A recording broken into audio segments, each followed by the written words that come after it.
தர்மபுரி மக்களவை தொகுதியில் நத்தமேடு பகுதியில் வாக்குப்பதிவின் போது முறைகேடு நடைபெற்றதாக புகார் எழுந்துள்ளது. தர்மபுரி மக்களவை தொகுதியில் அதிமுக பாஜக கூட்டணி சார்பில் பாமகவின் அன்புமணி ராமதாசும் திமுக சார்பில் செந்தில்குமாரும் வேட்பாளர்களாக களத்தில் உள்ளனர். அமமுக சார்பில் முன்னாள் அமைச்சர் பழனியப்பன் போட்டியில் உள்ளார். இந்நிலையில் அந்த தொகுதியில் உள்ள நத்தமேடு வாக்குச்சாவடியை பாமகவினர் கைப்பற்றியதாக தகவல்கள் வெளியாகியுள்ளன. வாக்குச்சாவடிக்கு வந்த வாக்காளர்களின் விரலில் மை மட்டும் வைத்து அனுப்பிவிட்டு வாக்குச்சாவடி முகவர்களே வாக்களித்ததாக தெரிகிறது.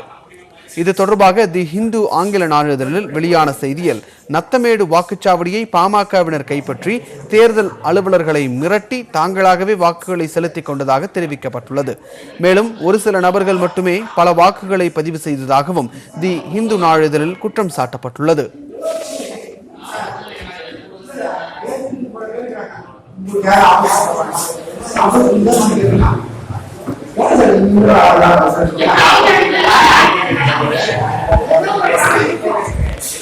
Martin,